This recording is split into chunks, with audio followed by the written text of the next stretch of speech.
My middle one that lives here in Chattanooga has always had a lot of suitors coming around and wanting to date her. And she had this one, and he was I wouldn't say an Eddie Haskell, but he was a schmoozer. Like he knew he was a player, okay? Their daddy's not a player, okay? My husband, he doesn't chat. Like he vacuumed out my car when he was dating me, and he bought my cigarettes, so that's how we started. But anyway,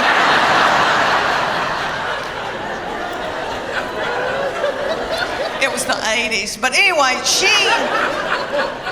the young people call it playa, some fast-talking boy. She had this fast-talking boy coming around, and he would say to me things like, "Miss Morgan, you look beautiful today." And I was like,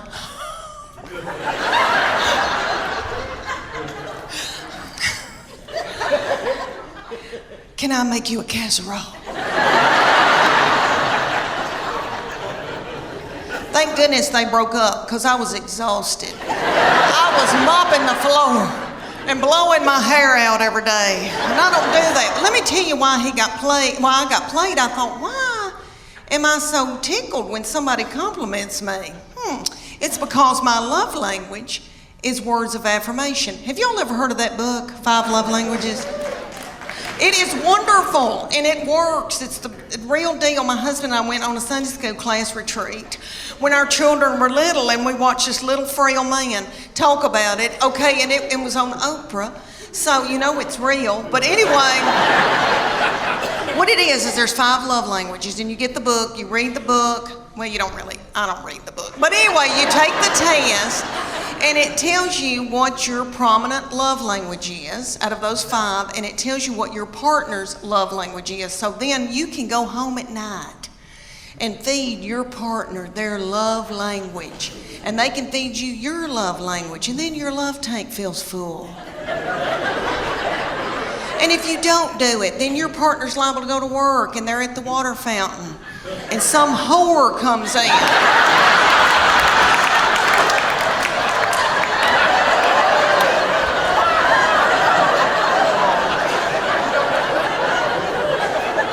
And feeds their love language. And then they feel a tingle. And then Satan swoops in. Y'all know where I'm going with that? It's a disaster. So, there's 5 love languages. There's quality time. You just can sit and watch ESPN with somebody, which I don't want to. But you just sit with somebody. Okay, then there's gifts. And you can just give them a card and they feel loved. It doesn't have to be something expensive. Okay, then there's physical touch. And most women in here will go, "Oh my gosh, that's my husband's physical touch. He's on me like a duck on a June bug." But it's not that kind of nasty. I'm talking about, like there's people that just want to hug you and kiss you and squeeze you and they got to hold your hand. That's the physical touch they're talking about. Okay, then there's words of affirmation. That's mine. So all my husband has to say is, "Leanne, you are a good mama. Leanne, that Trisha Yearwood's chicken piccata is to die for." And then my love tank feels full, and then I'm willing to do something vulgar with him.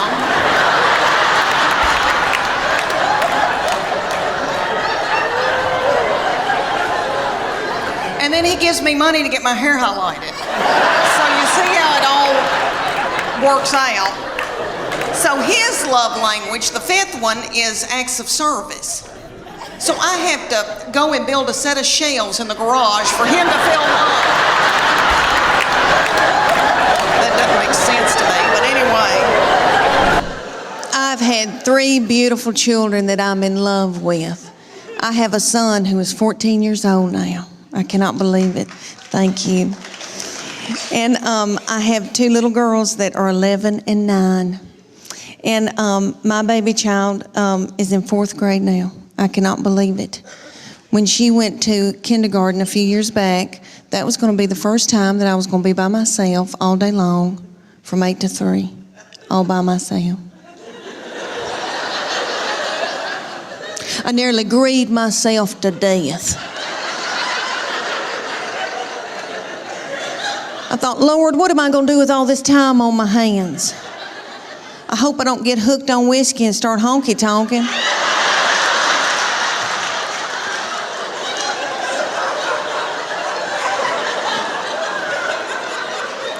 About 3 weeks into kindergarten, I was like, it's your birthday, Now I ain't gonna get a pap smear without somebody sitting on my head.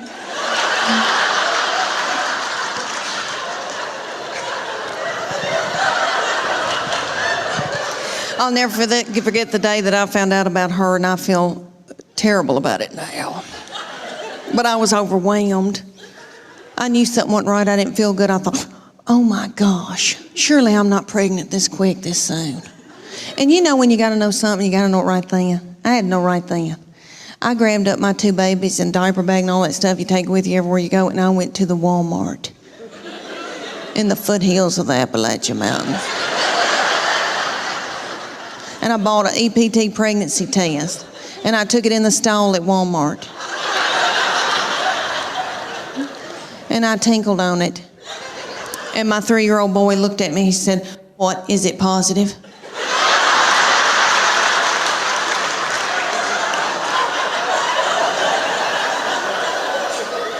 And it was.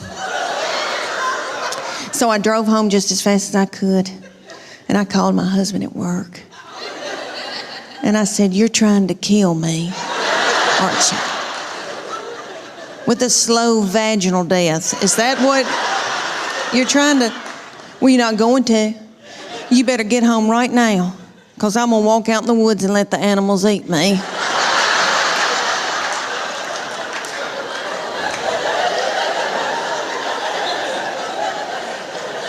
But let me explain to y'all why I was so torn up. I had a 13-month-old baby girl in diapers and a 3-year-old little boy in Superman panties with doo-doo balls falling out.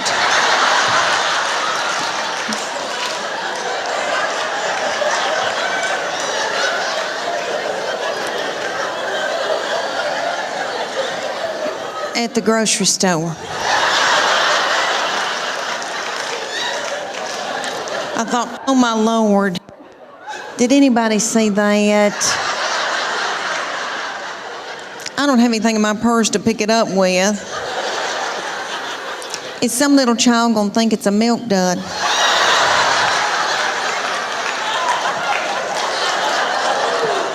Let's just keep on moving, everybody. Just keep on moving. But God knew better than I did, because she's been a doll baby, but she's ruined. And I know I'm the one who did it. I was tired and beat down. So, anybody here who has more than 2, you know, good night by that 3rd and 4th one, you gotta let them do what they gotta do, you know. She still cries over anything. She cries because she knows she gets her way. I said, "What's she crying about?" "She wants your toy." "Well, just give it to her." "I can't deal with it."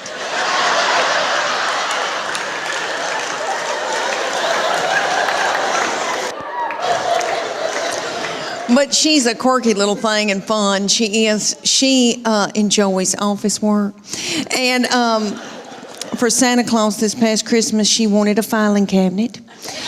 And that's what she wanted. And she likes, you know, big tape dispensers and all that kind of stuff. And in our house, she has offices set up all over our house. And she's always talked to herself. And we like to sneak and watch her, because she'll be doing office work. She has her little Barbie phone and cell phones and old cordless phones, and she'll be calling people up and chewing them out over the phone. She says, "Well, if you can't get this order in, I'm taking my business elsewhere." She says she wants to work for Geico when she gets older. For her 8th birthday, you know how mamas will call you and say, "What's she into? What can I get her?" And I said, "Well, she needs office supplies."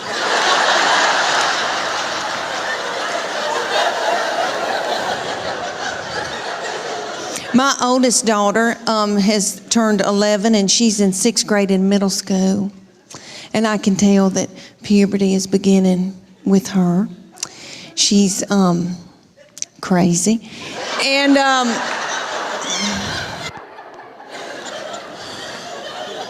She's mean as a snake. And we're scared to death of her, but we just tiptoe around her. She cries a lot and she doesn't know why, and she tells us, I don't know why I'm crying. And we just try to get through it. But I'm telling you, she can run a household. She's a grown woman. She has been ever since she got here. So I said, you're gonna have to come in here, baby. I said, your daddy's gonna take care of y'all. I'm going to Nashville for like 3 days. She bust out crying. I said, what's wrong? She said, don't leave us with him. He doesn't know where the food is.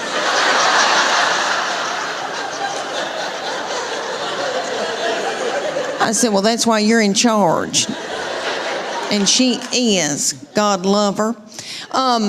But my girls are emotional, and I don't mean to talk about them because I love them and I know they'll visit me in the nursing home. But they are lunatics. My husband says they're psycho and they need therapy.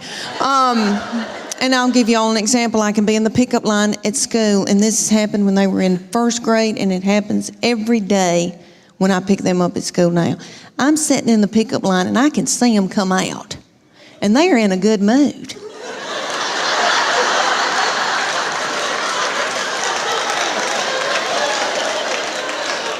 And they're goosing each other and giggling and doing and talking and having a good time. They're waving to the teachers and the principal. See you tomorrow. Okay. Then they come over to my vehicle. Get in. Shut the door. My 11-year-old take her backpack and sling it and hit me in the back of the head with it. Every day she says something like this. I'm starving to death. You don't have a piece of cheese in this car?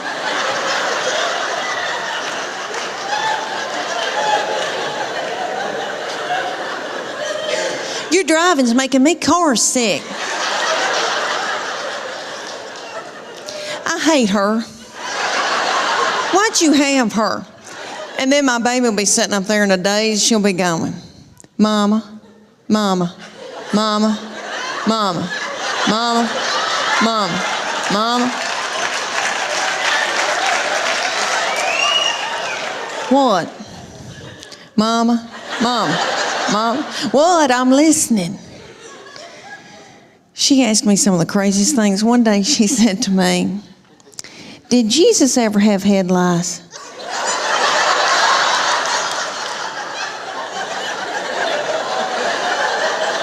How do you answer something like that? I said, well, baby, if he did, I know he healed it. And then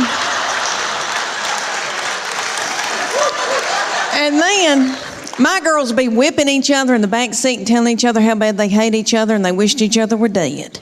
And then my sweet boy will come out. He'll get in and he'll say, you know, they're building a new Home Depot up on 281.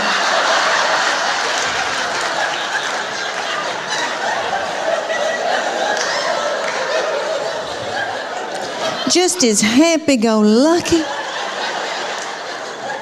He's just like this. He's been like that all of his life. He's 14. He's never sassed me. I know people say it's coming. I'm telling you, I don't think it will. And I'm in love with him. My husband says I have an unhealthy obsession with him. Whatever. And he's the only one of all my family that doesn't give me any crap. So yes, I am in love with him, and that doll, we want the best for him, and we want the best for these children. We want them to be involved in sports. You know, keep them off of dope. But I wanted to tell y'all that my new obsession, what I've gotten obsessed over, because I love sports, I love football, is I've been watching quarterbacks on Netflix. And if y'all have not seen that, y'all got to watch it. They follow 3 quarterbacks, and it's precious Kirk Cousins that loves the Lord. And he is so sweet. And then it's that little Mariota man who is beautiful, and his wife, and he loves his baby, and he's yummy and sweet. And then Patrick Mahomes, honey, Patrick Mahomes. And if you watch that, I'm telling y'all, if y'all watch it, y'all will fall in love with that little thing and you'll be worried to death about him. Okay. He is the age of my children. I could have birthed him. And I feel like I should have. And I would tend to him. I'm worried sick. All right, that little thing. I was in Denver, Colorado, doing a show the night that the Denver Broncos beat the Kansas City Chiefs, and little Patrick Mahomes had the flu and still played, and they had to give that little thing a bag of fluids. And then he went out there and played in that snow. Okay, if you watch him in that quarterback's thing, oh my Lord, he did something to one of his feet. It was a fracture or a sprain or something, and he kept saying, "I'm good, dog, I'm good. I'm good, dog." And they were like, "You don't have to play." He was like, I'm good, dog." And that little thing hopped on one foot and played a whole game and threw that ball from up and flicked it and did it. And I have never seen anything in my life. I'm worried about him because everybody around him, his family, if y'all not gotten into this, y'all need to do a deep dive into this bunch of yahoos. Honey, you talking about some yahoos. Okay. He's got a brother named Jackson who's a TikTok star.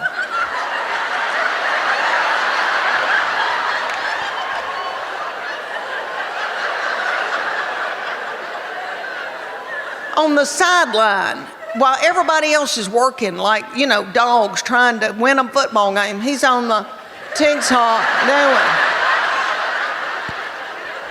And then Patrick Mahomes has got a mama who is still wearing a bikini. Good for her. Good for her.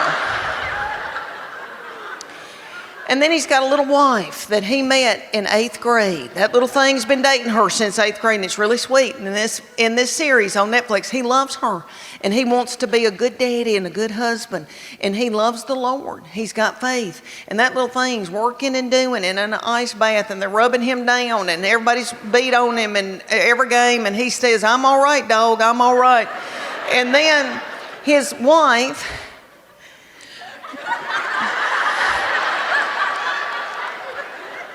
Brittany, needs attention,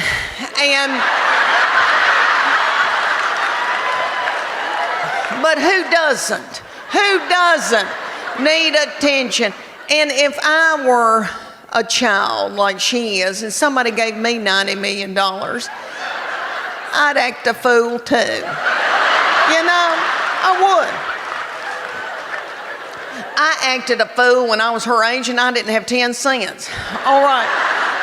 And you'll see on this series, like they're working on him and he's playing with one foot and doing and barely hanging on and holding up everybody around him. And she is wanting to take selfies. And she's like, "Come over here, take this selfie."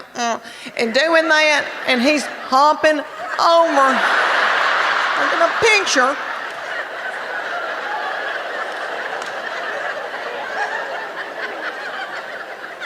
And then, if y'all didn't know this, which I'm sure you have heard this, Kelce and Taylor Swift.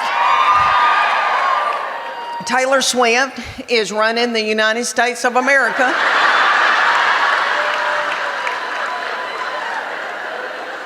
And now she's going to the bowl games, and you know what?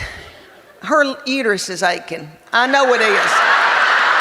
Her uterus is aching, and she wants a baby. She wants a baby, and it's time for her to want a baby, and she wants to breed with that big old Kelce boy.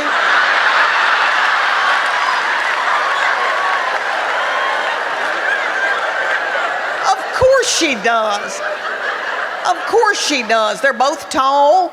I mean, I could see it. And then little Taylor Swift looks like she's got a sweet spirit. And you can tell that she's worried about little Brittany Mahomes needing attention. So ESPN had them in the box, and you could see Taylor holding her hands and singing with her and dancing with her, and had a look on her face like, I better do this or she's gonna burn this thing down.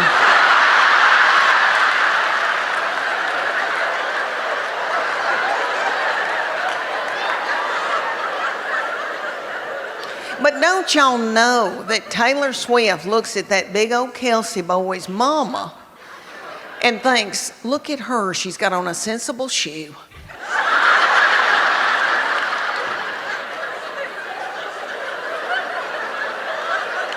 She's got on a sensible shoe and a nice jean, a high waist with some stretch. And don't you know that Taylor Swift is thinking, I know that little doll put in a pot roast in the crock pot before she came to this NFL football game so that they would have something to eat when this thing was over. And you know that his mama browned that roast in a skillet with flour.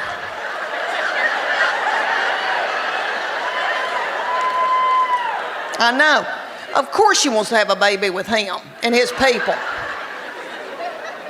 Anyway, thanks for letting me go off on that rant. It's just been on my mind. I'm worried sick.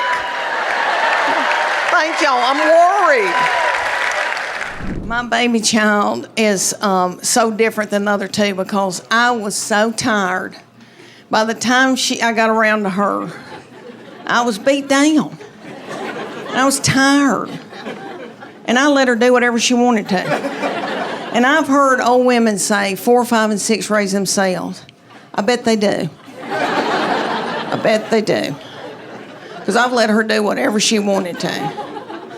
I was so on top of my game with those first two.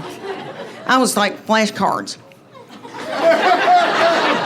You're going to make 100 on that spelling test. And I was up in school, I was room mom, and I was taking yogurt and muffins, and I was all up in everything. That third one came along, and I was like, can she read?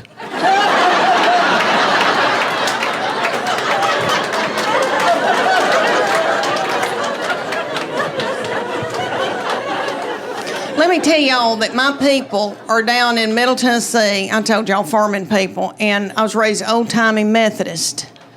And my people are kind of superstitious, and there was like no gambling. You could play rook. There was no alcohol in our house, never had alcohol until we were trying to get her married off. And she married this hoop-de-doo man that owned part of a winery, and so we all started drinking. And my little mama had never had alcohol, and she drank a glass of wine and got out of my car, and she goes, I can't feel my arms.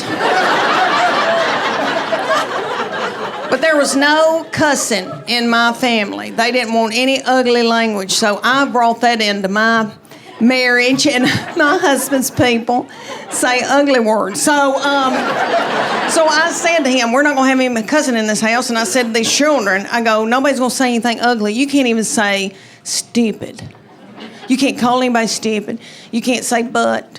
If you do, you're going to be in deep doo-doo. And they listened to me. Those first two did exactly like I told them. Well, that baby came along, and it started out with spell cussing. She'd come in a room and say, what the H?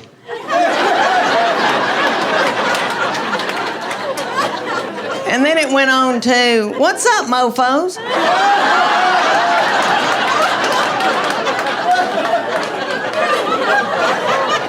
My husband's name is Chuck. She go, Chuck, you a-hole. And my husband gets so tickled and just gets so, and he'd go, oh my, you nut. And my oldest two would be like, what? She just said what? I know, we let her do whatever. All right, y'all. Because we are taping this. I'm trying to get in different material, and I'm trying to do new, and I'm out of my mind because I'm in brain fog. So y'all, bear with me. I'm trying to switch it back and forth. Okay, I got to tell y'all that with me and my husband being just me and him, we probably need to go to a retreat and learn how to communicate again. He traveled. He's always had a big job. He's an executive with a big company and stayed gone, and we wanted him to.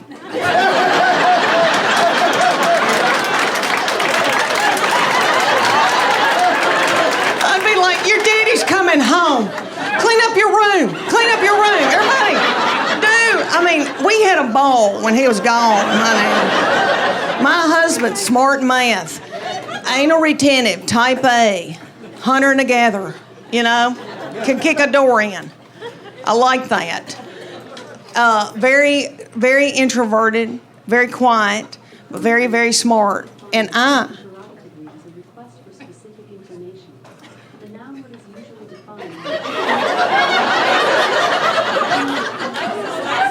is that Alexis? Are we boarding a plane? It sounds like we're boarding a plane. Is something taking off?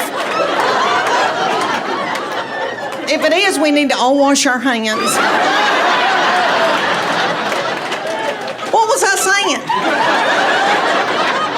Oh, my husband. Okay. So he has always been like he worked for Burger King when he was 14. They gave him a key. So,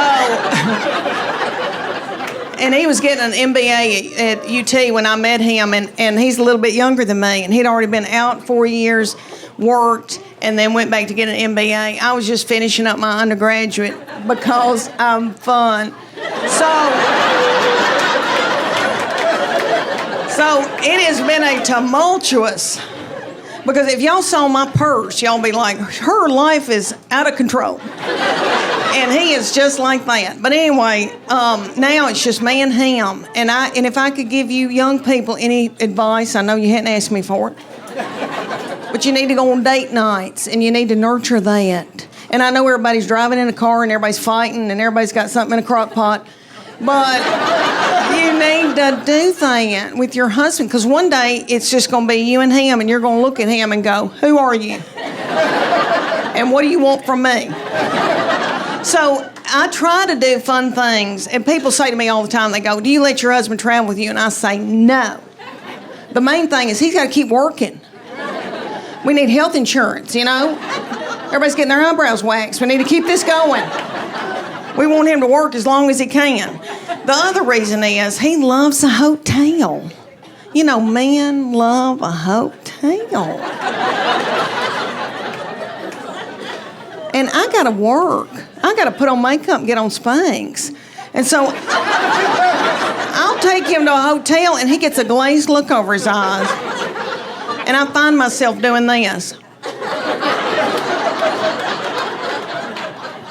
And it doesn't have to be a nice hotel. It could be a Scottish Inn. And there could be a bloody spot on the carpet where there's been a murder. It wouldn't bother him. But anyway, I don't let him do that. So around Knoxville, I try to do things for me and him to do together. And I bought him tickets to go see Def Leppard and Journey. Oh, y'all. Going to a concert is very different when you're 54. I went to school at UT, and I used to go to all the concerts. I saw Tina Turner, John Cougar Mellencamp, Rod Stewart, I don't know where I got the money. But in the 80s, honey, I went. Nick, I was so cute. I had on little bitty britches. My thyroid was functioning. I didn't care about food. I'd eat a half a can of tuna, and I'd be like, I'm full. But anyway, so I got us tickets, and my husband, I thought, we're going to have a date night. And he goes, I can't get there in time to go out to eat. I'll meet you at the concert. So he had bought a tall boy and an egg salad sandwich at the gas station. I know, I had to smell that all night. So anyway, I was hungry, and everybody at that concert was my age or older. And everybody's worried about the snack bar. And I was too. Journey was already on stage. Nobody cared. Everybody was at the snack bar. But anyway, Little Journey, we all go to watch Little Journey. Journey does not have Little Steve Perry anymore because he had to get a hip replacement. So And I loved him. They've hired this little bitty man who is yummy, and he's taking care of himself, and he's got little bitty breeches on, and he hadn't eaten white flour and sugar, and I don't think he's done dope, and I don't think he's slept with nasty women. So he's hopping and doing and squatting and doing, and all the old boys in the back look sick and bloated, and they're going.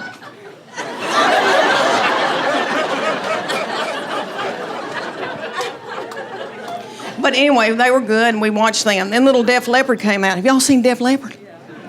Still could sing like nobody's business. But that little man came out. Oh, that little man came out. And his little hair was down to here, and you could see through it. And I took one look at him, and I thought, thyroid. Because I've got it too. My hair's thinning too. And that little bitty thing's legs were that big. I've never seen legs that tiny on a man. Frail. And he propped it up on a little... And he'd do... And then I noticed there was a hump right here, and I thought, what's that hump? Oh, hernia. He's got a hernia. And I know because I've had one, and he hadn't had time to get a mesh put in it. I've got a mesh. Anyway, he started singing, "Put Some Sugar on It." And my very quiet, introverted husband stood up and then sat back down. We had a ball. They were wonderful. And then we walked out of Thompson Bowling Arena, and everybody was walking like this. Because everybody's got plantar fasciitis. I've had it. Yeah. Inflammation in our feet. Y'all know what causes that? White flour and sugar. Let me tell y'all, about 2 months after that, I got us tickets in Nashville to go see Hart and Joan Jett. I know. Little Joan Jett. It was probably about 100 degrees, and it was outside, and it was hot and sweaty and humid. Little Joan Jett comes out in leather. And let me tell y'all, she's the size of this glass. Joan Jett. But she rocked it, and she has filler, a lot of filler, and it looks good. It looks good. And I've never wanted it until now. And I think, should I get my lips plumped up? Because what happened to my lips? My lips just sucked up into my body. I used to have lips. Anyway, so she came out. She was wonderful. And then Nancy and Sweet Ann and Nancy came out, the sisters, Hart. Ann's the oldest one, you know, the dark-headed one. She came out in a big pair of orthopedic tennis shoes.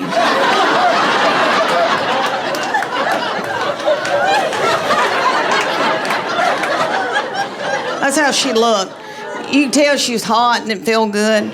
And she was pissed. And she had on a long-sleeve dress. And I get it. I don't want to show my arms either. She had on a long-sleeve dress. It was 100 degrees in Nashville at night. Humid, sweaty. She had on pantyhose with those big orthopedic, I know. And I thought, what in the world? And then I thought, compression. She's got on compression hose.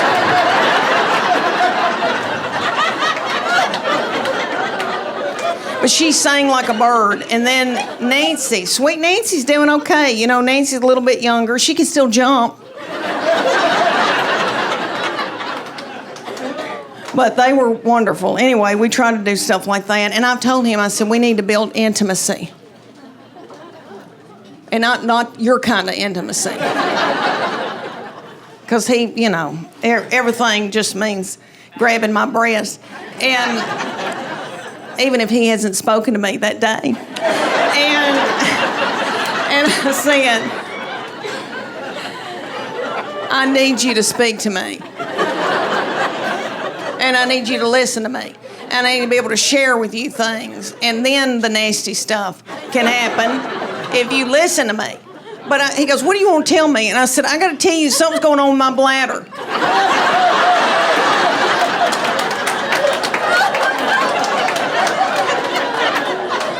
He said, I don't want to know.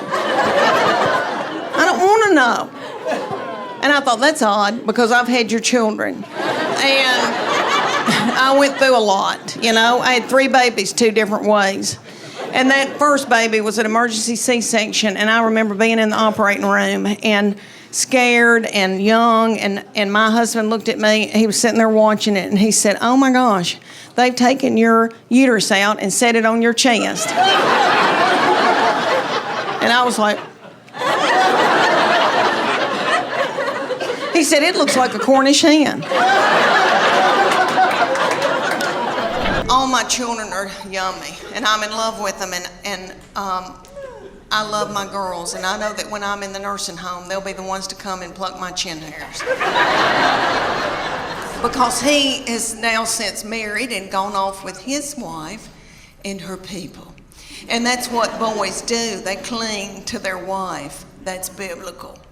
He said to me, Mom, she is now my immediate family. You are my extended. That's what he said to me right before they got married. And he said, Mom, that's biblical.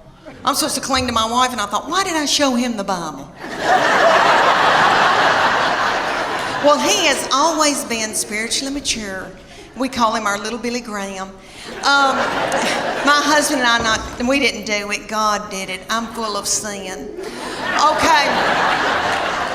I've been washed in the blood, but I've been a horrible, horrible person. Not too bad, but okay. So this baby has been just like an old man all of his life. Let me give you an example. He had a little girlfriend in high school, and he would go over to her house and they'd watch movies. And he came home one night and he used to tell me everything. And I said, what y'all been doing?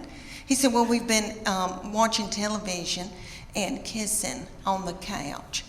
And I said, okay, baby, okay. That's all right, that's normal. But I said, you know, before you know it, you've got your hand on somebody's leg, your arm around, and you know, things can get out of control. And I just say, slow it down. He looked at me like I was crazy. And he said, Mom, I've prayed about this. Nothing like that's gonna happen. And I know he meant that. And all I could think of to myself was some of the nastiest things I ever did.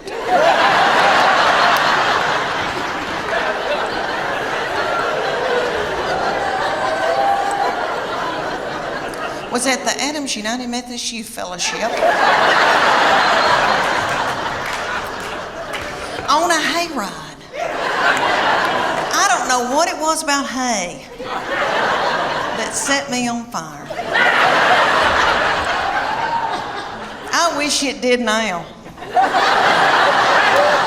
because I could get a new purse out of that. Okay, y'all, have you ever heard of lock-in? I know everybody in here that has been from Chattanooga has probably been raised in church. Okay, I don't know who that little darling, sweet fool was that came up with the lock-in. Some probably little woman in a committee meeting. And she probably said, oh gosh, y'all, let's come up with something for all the hormonal teenagers. Let's gather them up and put them in the church building and lock the door and turn the lights out and leave them there all night. Maybe somebody will end up pregnant. Bathing suit season, Lord. I've always worn a miracle suit, and I'll talk about that in just a minute, but I did a show for a group here in Knoxville. They were darling. And after I did it, a woman came up to me and she goes, Leanne, are you not going to Sears and buying you a swim dress? And I thought, well, I didn't know my life was over.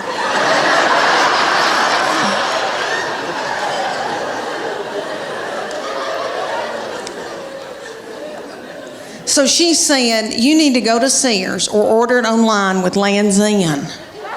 And it's a swim dress. She goes, you're gonna love it, I promise you.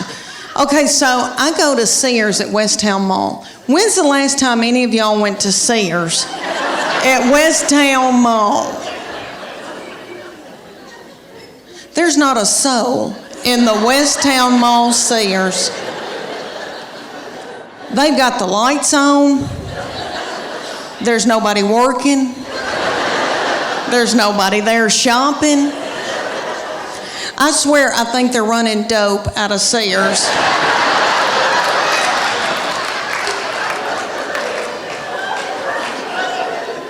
But I got me a swim dress, and I am beautiful in it. And I tell you why, because it shows my arms. My arms, the only thing I've got left living for. And they are my daddy's. Jimmy Fletcher, I got them from him. My sister gets so mad because she didn't get them, and she'll call me and say, "You got daddy's arms," and just hang up on me.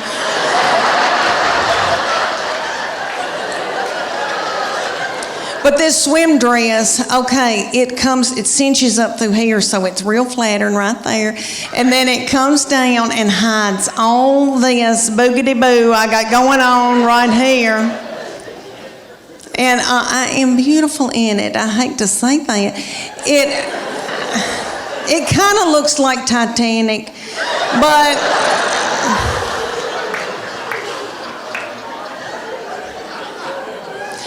for years I wore a miracle suit. Okay, the miracle suit is in Dillard's and Bell, Macy's, or all over.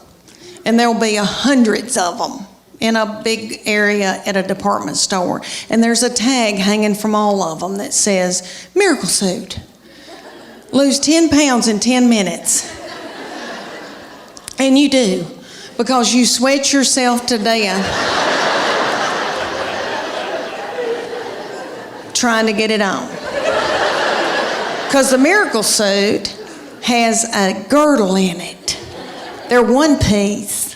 So the girdle is right through here, so it smooths you out real pretty through here. You look really good because it squeezes your fat out in all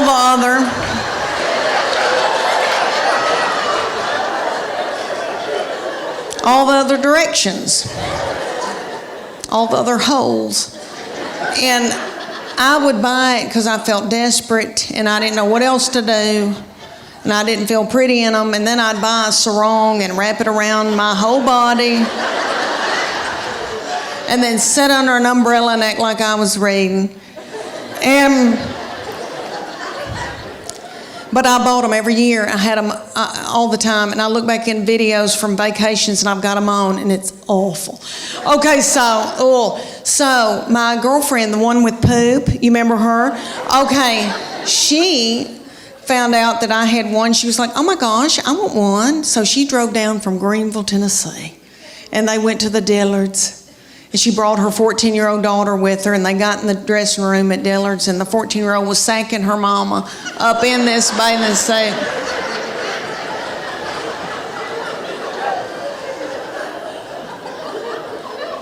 And her 14-year-old said, "Mom, this is so gross."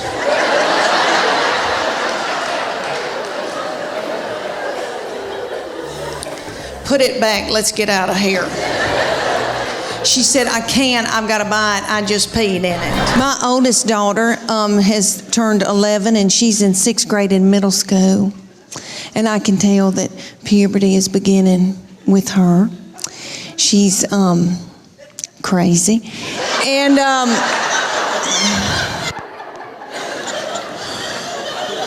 she's mean as a snake. And we're scared to death of her, but we just tiptoe around her. She cries a lot, and she doesn't know why, and she tells us, "I don't know why I'm crying." And we just try to get through it.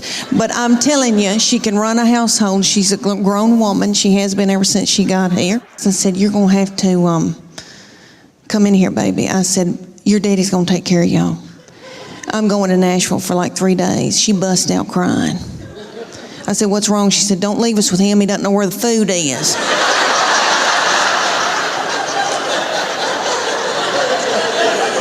I said, "Well, that's why you're in charge." And she is. God love her. But my girls are emotional, and I don't mean to talk about them because I love them, and I know they'll visit me in the nursing home. But they are lunatics. My husband says they're psycho, and they need therapy. And I'll give you all an example. I can be in the pickup line at school, and this has happened when they were in first grade, and it happens every day when I pick them up at school now. I'm sitting in the pickup line, and I can see them come out, and they are in a good mood.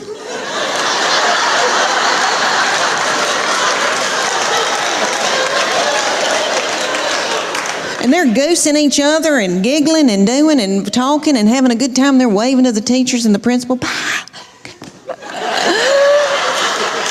See you tomorrow. Okay. Then they come over to my vehicle. Get in. Shut the door. My 11-year-old take her backpack and sling it and hit me in the back of the head with it. Every day she says something like this. I'm starving to death. You don't have a piece of cheese in this car?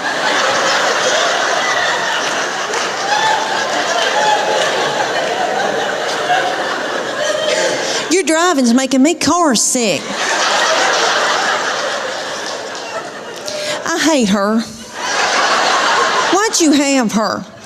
And then my baby will be sitting up there in a daze. She'll be going, Mama, Mama, Mama, Mama, Mama, Mama, Mama. What? Mama, Mama, Mama. What? I'm listening.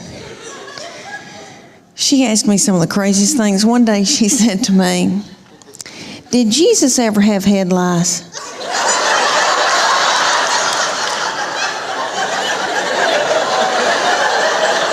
How do you answer something like that? I said, well, baby, if he did, I know he healed it. And then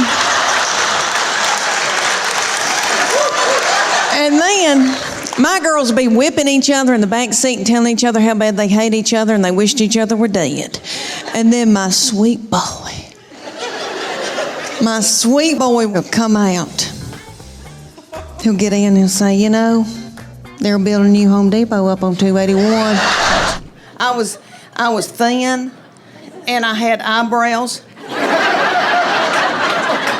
And my husband was so tickled with me that he bought me presents for no reason, no special occasion. I guess you boys know what he was after. He got it. So now, and that was sinful. It was the 80s. So I had a bunch of kids by him and married him, had a bunch of kids, and then now, Lord, we've been married, it'll be 28 years in April. Thank you. Thank you. Thank you, y'all. I truly believe that he would not pull me out of a burning vehicle.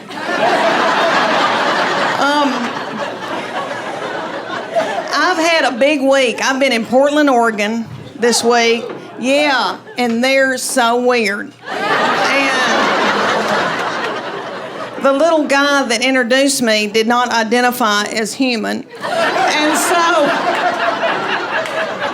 he had to introduce me as a wife and mother, and that was hard. But anyway, I've been in Portland, and then I was in Tampa last night. I know, and they were darling. And then I go to Orlando tomorrow night, and then I go home. But anyway, I hope that I can remember what I'm saying, because I've been going and working a lot, and I am in full menopause. I do a podcast called Sweaty and Pissed. Thank you. Thank you, Sweaty and Pissed, Menopause and more. So for instance, Nick, one of the episodes is called Vaginal Dryness. And vaginal dryness and pinto beans. So my nurse practitioner, I do it with her, and she's brilliant. So she talks about the medical part, and I talk about pinto beans. But anyway, she just did my annual, and I'm 54 years old, and she said, Leanne, you got to take that IUD out. It's time. You're old and crusty. And You don't need it anymore. And it hurt my feelings. Because I always thought I'd be able to have children as long as I lived, which was crazy because I'm 54, I'd leave a baby at Target by accident. But anyway, she put on a big headlamp, went in and got it, and then let me borrow it later for a hike. But let me tell y'all, my husband never had a vasectomy, and he said, I'm not going to get one, Leanne, because what if something happens to you? I know, and I need to marry a young woman, and she wants children, and I said, bless her heart. I'll pray for her. Please don't put a tight budget on her like you have me.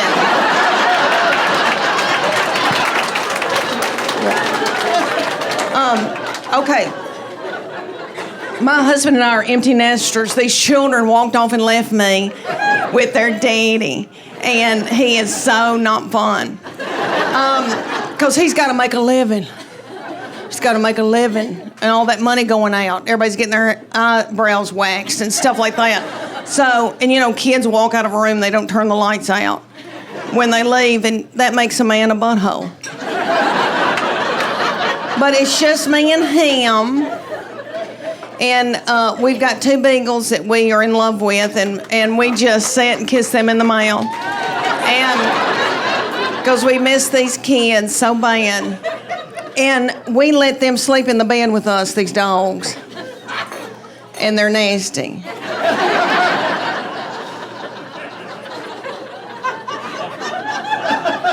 He looks smart. Do you do math? I know it, honey. I get it. I dig it. Okay, so I didn't mean to get off on that tangent. Okay, so we get in the bed. We've got 2 beagles. The oldest one is from Ogden, Utah. My husband got him on a business trip and flew out there on a company plane, and the plane needed to be worked on, and so he went to a parking lot and called me and said, there's a man in a parking lot with a box full of beagles, puppies, and I want one of them. And I said, this isn't a good time for me. And he said, it'll be fine, and hung up the phone. But that beagle has been yummy, and he's now 12 years old. He's a little old man, white in the face. I know he's yummy, and my husband worships him. So we get in the bed, and my husband pulls him up to him and spoons him in the bed. And that old beagle looks at me like,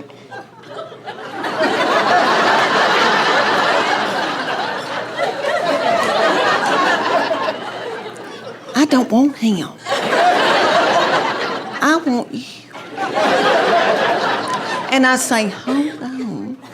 And when my husband drifts off to sleep, then that old beagle scooches over and gets in the crook of my legs.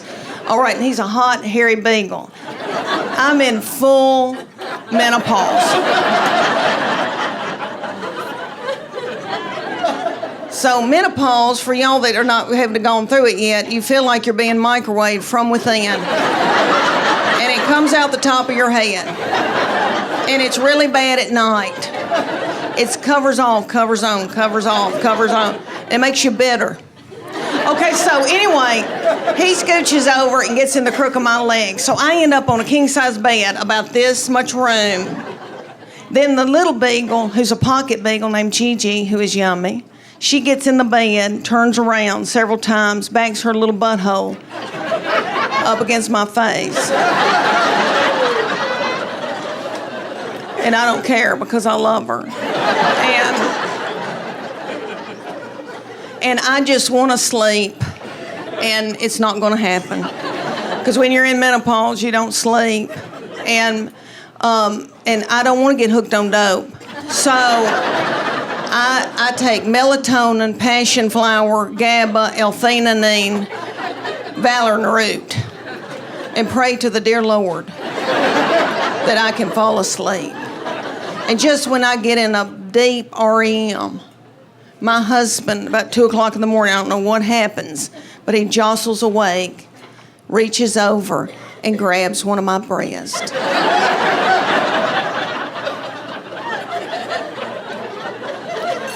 And it puts me into a blind rage.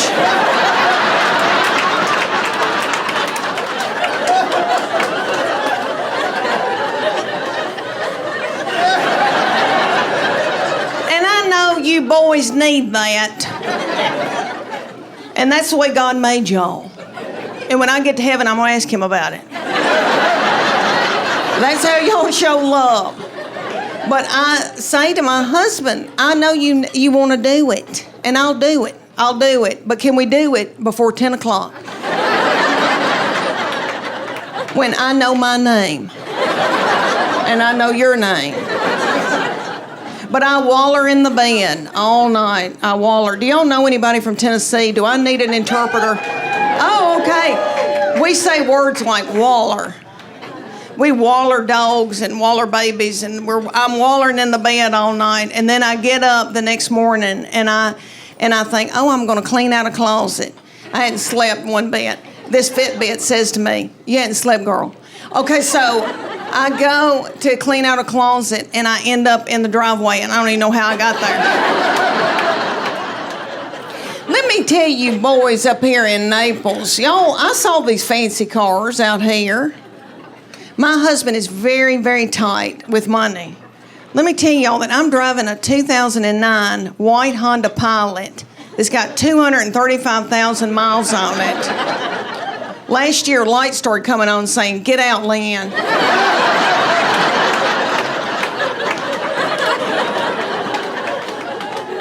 My husband drives a Tahoe, and the T and A is gone.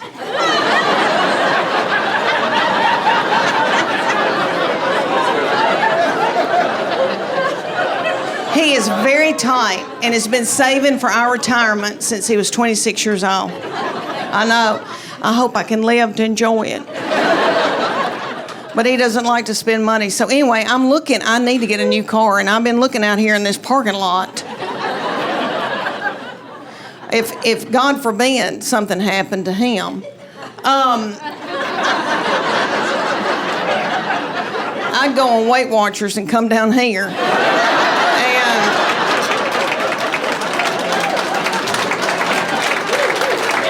Even though, Lord, me and my best friend, we've talked about it because I'm 54, she's 55, and we've talked about, Lord, what if we had to get a man?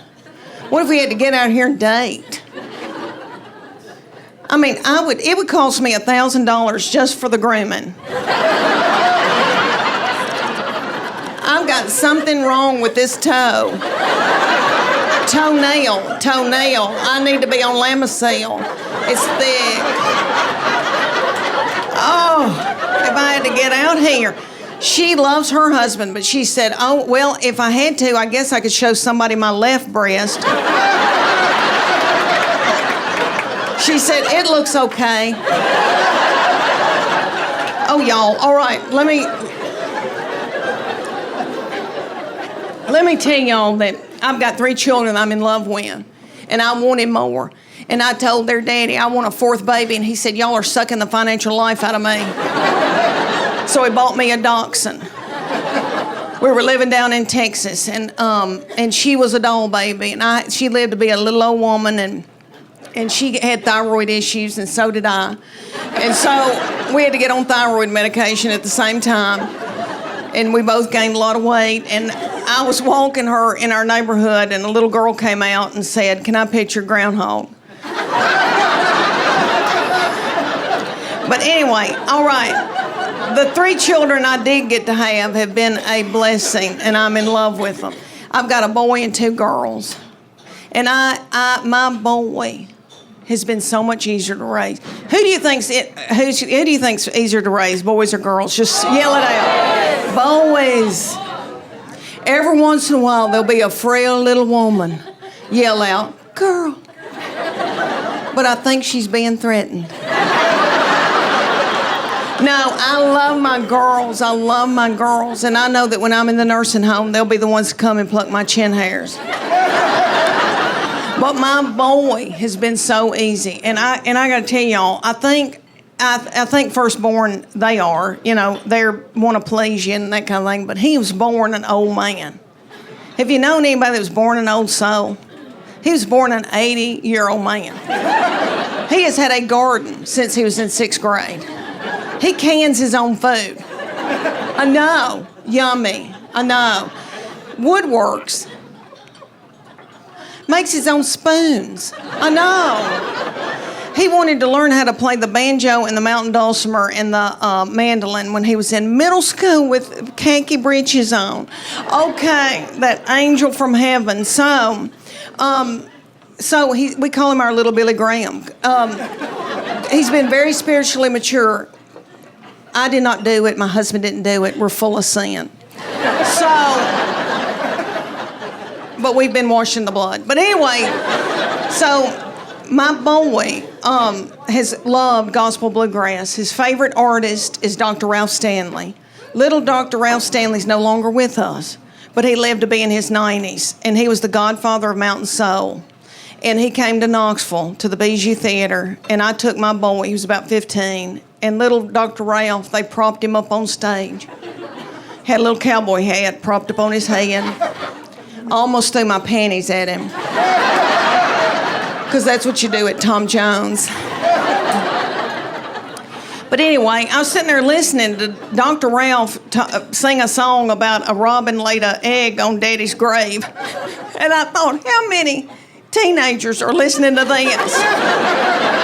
What are teenagers listening to? Walk a Flock of Flame? I thought, wouldn't it be funny if I had to yell at my boy, turn that bluegrass down. If I hear I Saw the Light one more time. Let me tell you about my family. I have my husband. We live in Knoxville, Tennessee. I have my husband. Thank you. Well, I have my husband and my 3 grown children. I have a 25-year-old boy that's married to a darling little girl. And then I have my 22-year-old daughter and then my 20-year-old daughter, and she's still in Knoxville with us. And so these children grew up and left me with their daddy. And he is so not fun. And so he doesn't chat. And so I'm just at home talking to myself. And we've got 2 beagles, and we miss these children so bad that we just sit and kiss them in the mouth. So I'm trying to adjust to just being with their daddy, and so I bought him tickets to go see Def Leppard and Journey.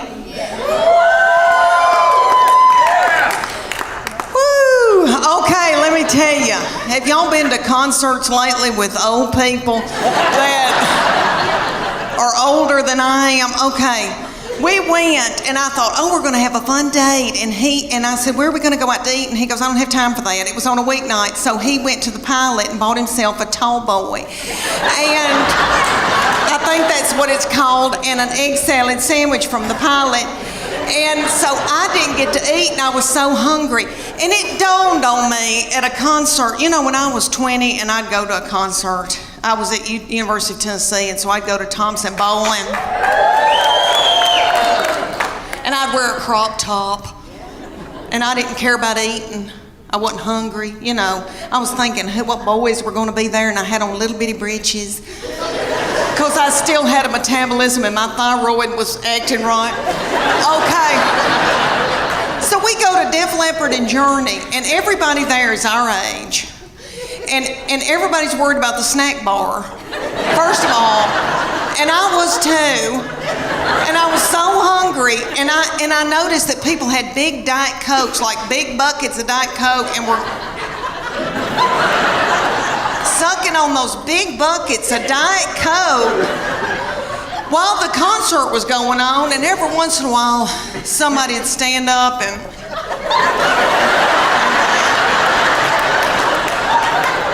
and then they'd sit back down.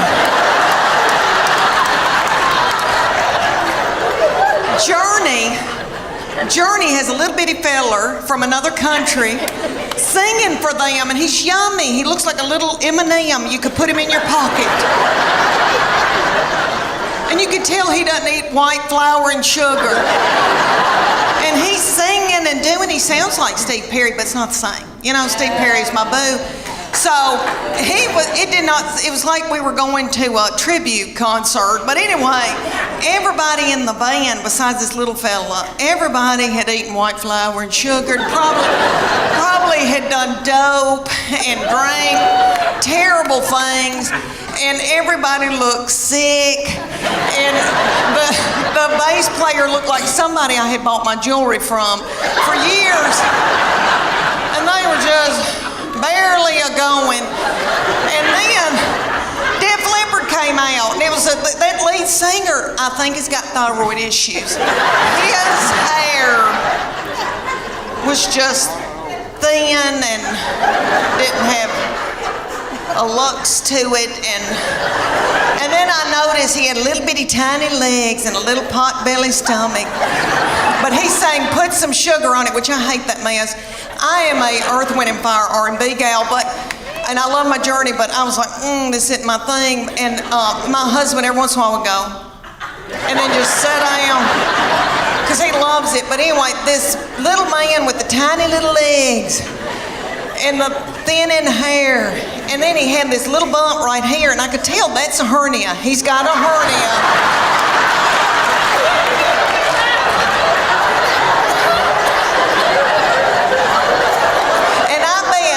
That he hadn't had time to get it fixed. He hadn't had time to put a mesh in.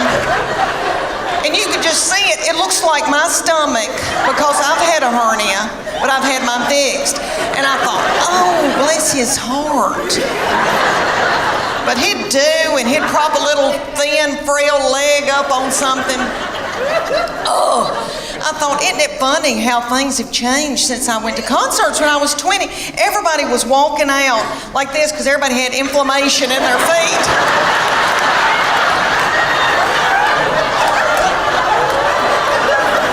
Trying to get to their car. And it was like 10 o'clock. I thought, what are we doing out here? What are we doing? We gotta get home. We gotta get in the bed.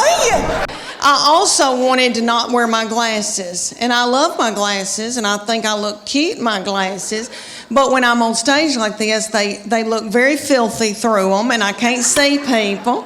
And so I have now mastered contacts, but for years, it took me years to do that. And my precious, yummy doctor is out in Farragut, and his name is Dr. Charles Shield, the senior. The little yummy thing is in his 80s. He's about this tall. He wears, it looks like homemade blue jeans. I know they're not, but...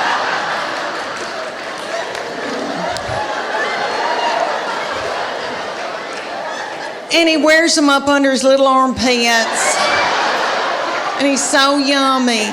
And he loves Cheesecake Factory. And he loves mango, cheesecake.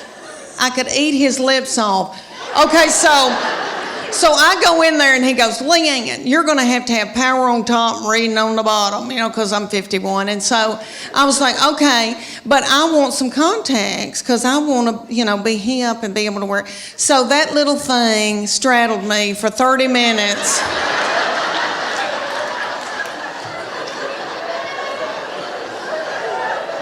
We wallered each other and wallered each other. I thought, are we going to have to get married? And he said, I can't do it, Leanne. You keep shutting your eyelid, and I can't get in there to your eyeball. And you would think that I could touch my own eyeball. I mean, I've had 3 children 2 different ways. I've been through some crap, so you'd think that I could touch my own eyeball. So I go home, and my husband used to wear them, but he had LASIK, and he said, I'll put those contacts in your eyeballs. And I thought, if he touches my eyeball, he'll want to touch something else. And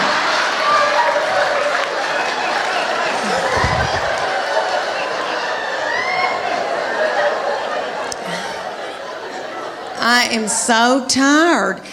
And so So my middle one, who's at the University of Tennessee, okay, she wears them. And so she has been helping me get them in now for the past couple of years and has to take them out for me, and we have to meet halfway.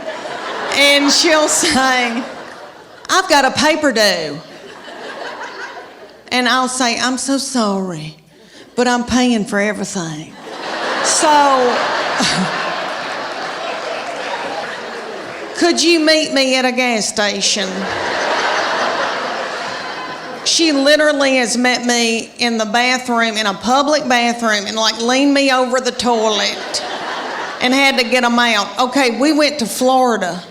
And I wanted to be able to wear contacts. I didn't want to be on the beach and like wear my readers and then, my glasses and look like a jeweler and then, my sunglasses. So I put contacts in. We were in this outdoor thing, like shopping thing, where I was buying her something. I was actually buying her something.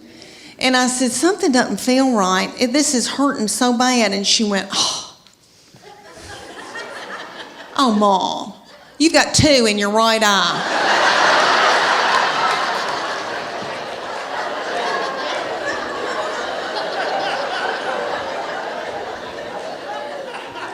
And she went and just grabbed it out of my eye. And she's like, what do you want me to do with it? Oh, gosh, let me tell y'all about my third baby, my baby child. She just finished her first year at Sanford in Birmingham, Alabama, and we begged her not to leave us. She is so yummy, and she smells good, and she's funny, and so her daddy and I begged her to go to Phoenix Online.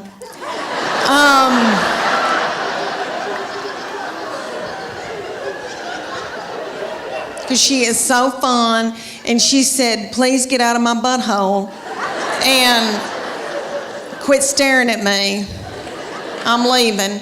So it's been so sad without her, but she's back home now. And but let me tell you about that baby, honey. So funny and so darling. But different from the other 2. You know why? Because by the time she got here, I was beat down. I was so beat down. So tired. And just had given up. And their daddy, very successful, traveling around with Clayton Homes. And I know he's with Clayton Homes, we have dental. And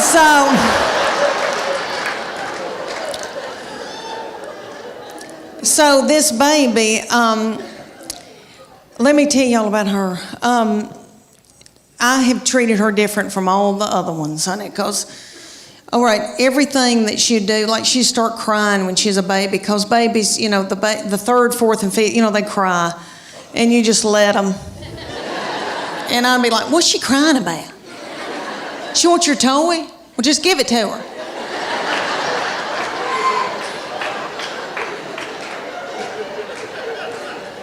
I can't deal with it. I remember saying one time, you want those knives to play with? Okay. What? Okay.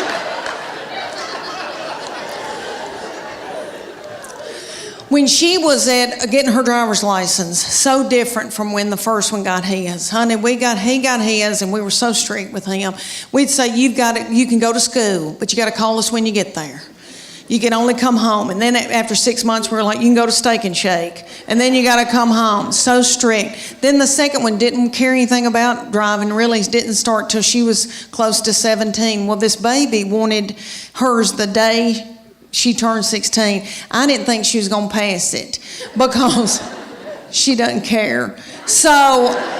But she did because she's smart. All right, let me tell you, she's one of those kids that, I know y'all know people like this. Like if I gave her $20 and said, make it to New York tonight, she would do it and have money left over. Like she's, people like that, like got it up. Okay, so she passed that test. I was so mad because I thought, I'm not going to have a baby in the car with me anymore, even though when they're in middle school and high school, isn't that aggravating? when they turn that radio up and it's blasting and I don't like that song and booming and a-doing. And then I'm trying to drive and I feel like when I can't hear, I can't see. Oh, I don't know. It's awful. But she went and got that darn driver's license, and this is how different it was raising her from the first one and the second one. She got that driver's license. My husband and I were sitting there at night, and he said, "Where is she?" And I said, "I don't know."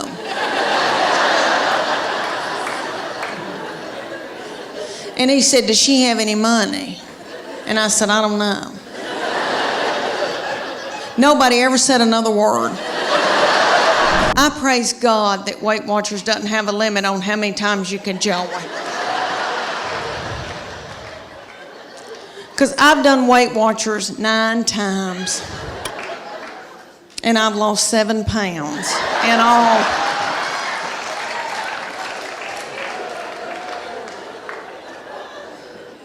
It's because I don't follow it. And I know it works. I really do. I know it works, but I go more for the comedy at the meetings. I don't know if y'all have ever been to a Weight Watchers meeting, but it is so funny. Okay, like everybody comes up with recipes. Like the other day, we were there, and a woman goes, "Okay, if you put a teaspoon of cocoa and an egg white and put a dollop of water in it and pray over it and put it in the microwave, you've got chocolate cake."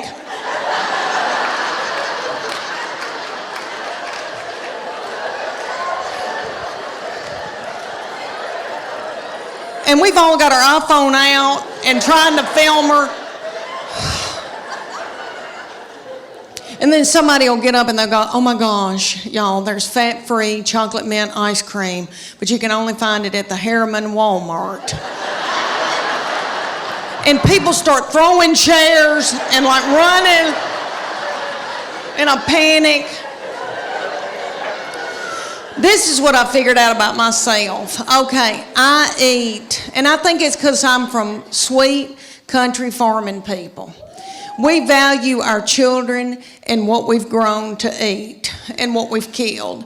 So my people use food for everything. If you're happy, if you're sad, if whatever. I mean, a celebration, woo, okay. And I know I've done that, and I know that I eat emotionally, but I never wanted to ride around in a minivan on dope or alcohol with little children in the car. I didn't want to drink whiskey, so my kids would get to fighting, and my husband would say something hateful like, "What have you done all day?"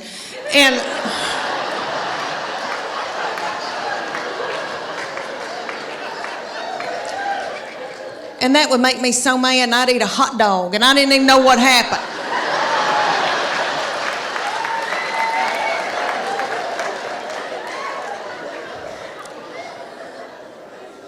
But Weight Watchers has a point system. So say you get like 23 points out of the day, and you got to go within those points, and they'll say, "Fruits and vegetables are free."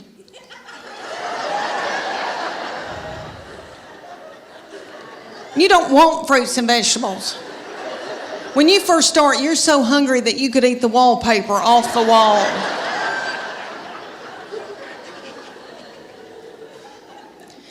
A chicken breast is 3 points. A Snicker bar is 12 points. That's what you want. I've been known to be in the closet turning a lamp on and off, eating a sleeve of Chips Ahoy cookies.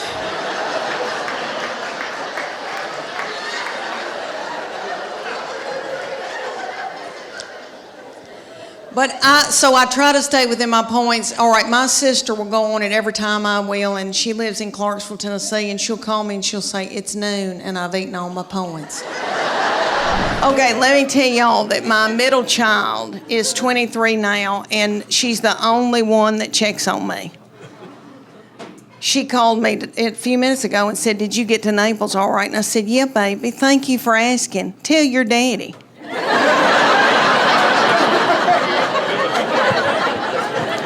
She is a beauty, and she is smart and hateful. And we've been scared to death of her all of her life. And it really got bad when she was about 16 or 17. Have any of y'all been through that? We walked on eggshells around her. She'd come down the steps in the morning, we'd be like, "Who is it?" "I don't know." And it happened when she was about 16 or 17. She turned on me on a dime. And I truly believe that God allows this because he knows that you're grieving because they're going to go to college or whatever they're going to do. And he makes them just as mean as he can so that you can let them go. The very breath that I breathed out of my nostrils made her so angry.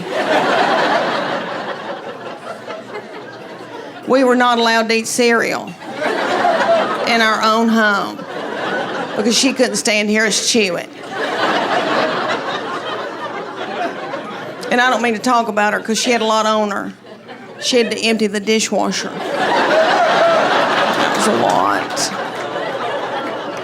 She's always had a bunch of boys after because she's a doll, and they always wanted to date her and always came around our house. And there was one, and he was a player. He was a schmoozer. And he would say stuff to me. He'd go, "Miss Morgan, you look beautiful today." And I'd be like, "Oh my gosh, can I make you a casserole?" And thank goodness they broke up because I was exhausted. I was mopping the floor, blowing my hair out every day. And I thought, why did that affect me that way? Why did I? And I thought, oh, I know. It's because my love language is words of affirmation. And I don't get them. So I got hoodooed by this boy. My husband and I read that book and went to a Sunday school retreat years ago. And it was the 5 love languages. Have y'all read that? I know, it's good, and it works. It really does. But you read the book and you take the test, and you and your husband, example, you and your husband will take the test. And it'll tell you, there's 5 prominent love languages. It'll tell you what your husband's prominent love language is. He'll find out what yours is. So at night, y'all can sit on the couch and feed each other y'all's love language. And then your love tank feels full. If you don't, your husband's liable to go to work and is standing by the water fountain, and some whore comes in and feeds him his love language, and then he feels a tingle, and then Satan swoops in. I know. Terrible. So here's the 5 love languages, if y'all don't know. There's quality time. So there's people that just want you to sit with them and watch a television show or something like that. Then there's gifts. That's my sister's. It does not have to be something that's expensive. If you give her a rose and a card, she'll bawl her eyes out because her love tank feels full. I know. And her husband doesn't do it. Okay. All right, and then there's physical touch. And so many women, when I say that, they'll go, "Oh, yeah, that's my husband's. He's on me like a duck on a June bug." But we're not talking about the nasty kind. We're talking about, people that just want to squeeze and hug and hold on to you. That's their love language, is physical touch. And then there's words of affirmation, so that's mine. So all my husband has to say is, "Leanne, you look pretty today," or "Leanne, that Trisha Yearwood's chicken piccata is to die for." And then my love tank feels full. And then I'm willing to do something vulgar with him.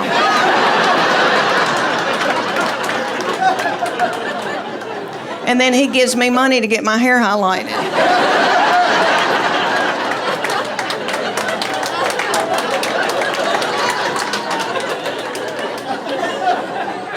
That's how it works. That's biblical.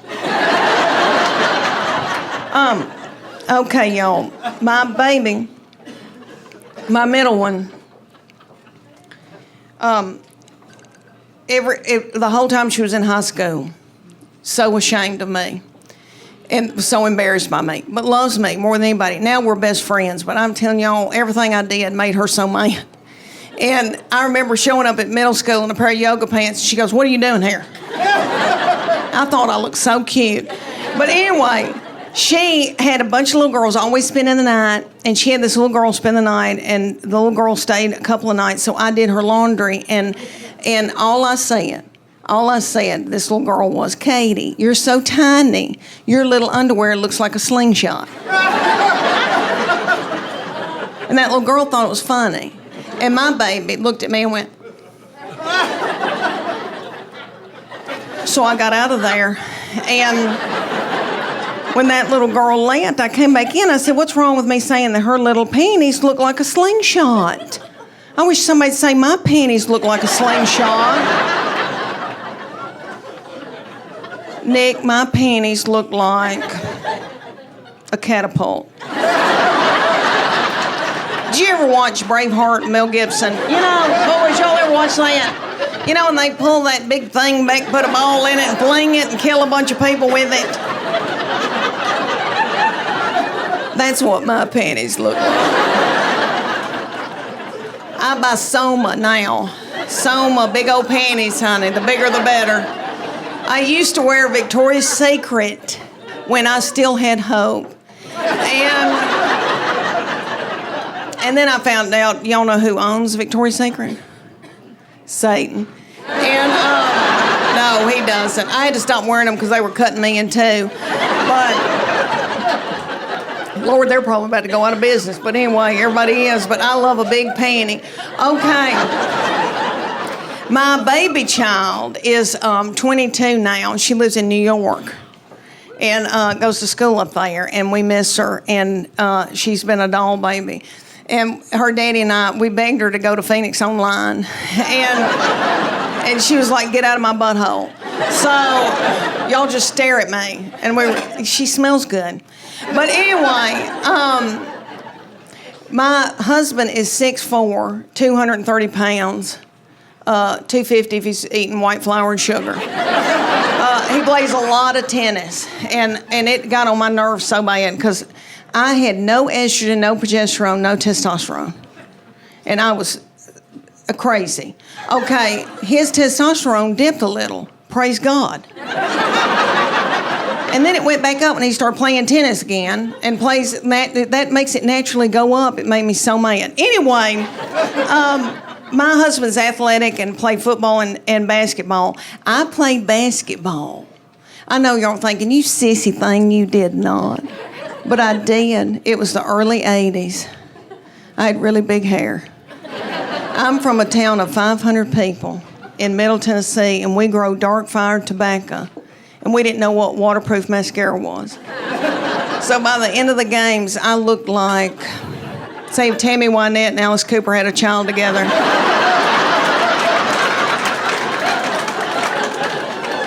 I played forward. Sometimes I had to play center if Mary Rowland had to take her baby to the health department.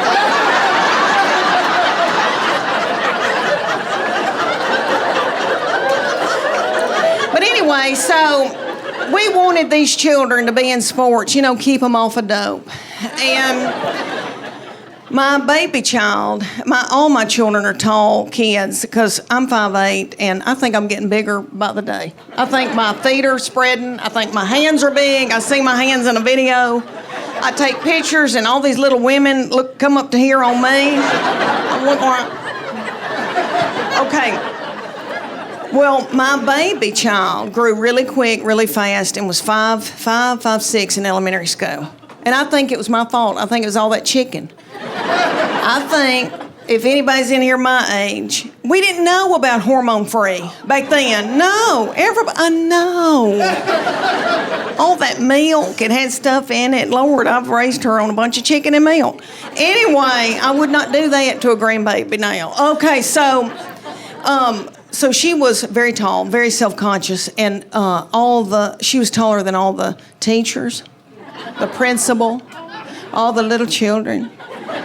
Good news is very athletic and very strong. So all these teams around East Tennessee would call me, and they'd say, can she play goalkeeper for our team? We'll get her an iPhone. Can she play basketball for us? She never played basketball. And y'all, it tickled me. And I felt like LeBron James's mama. And I made her do it. And she came to me one day and she goes, I'm sick of all this. I'm not going to play all this for y'all. She goes, I want to cheer. I said, well, baby, we're big people. And we don't tumble.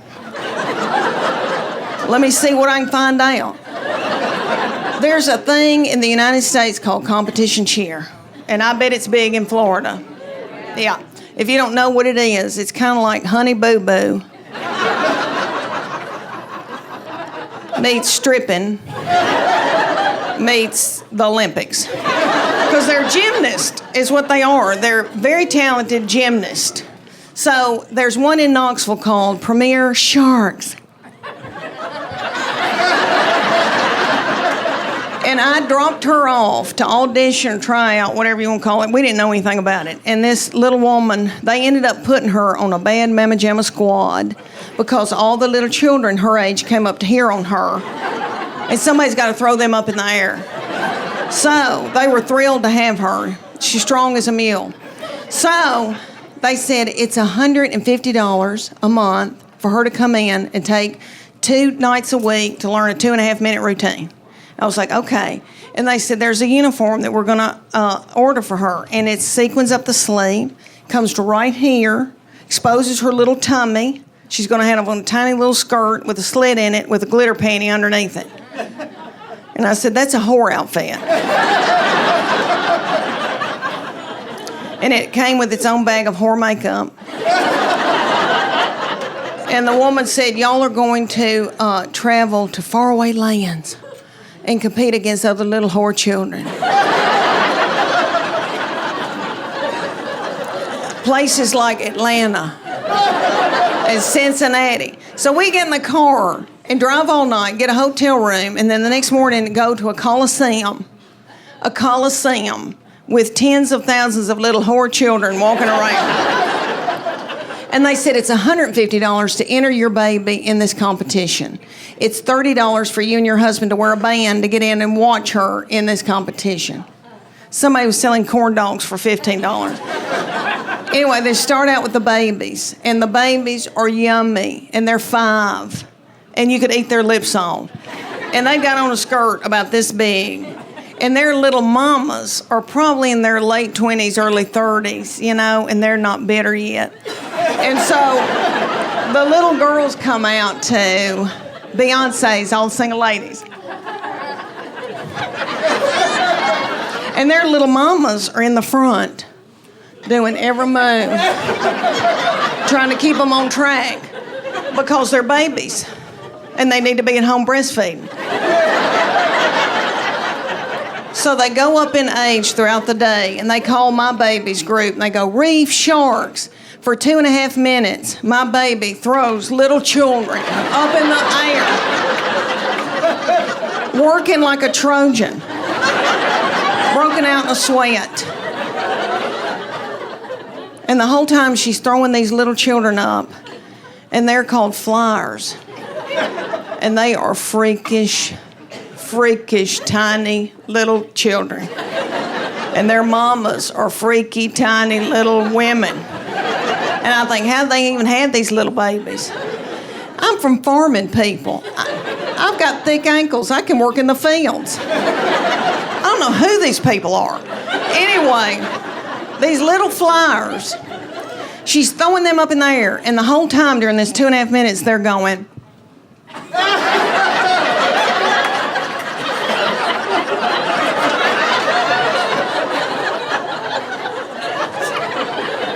And nobody knows why. And that goes on, and then it's the finale. And 25, 30 little girls put their forehead on the ground and hunker down. And the finale is my baby My baby hops up and has got a little girl's foot in her hand.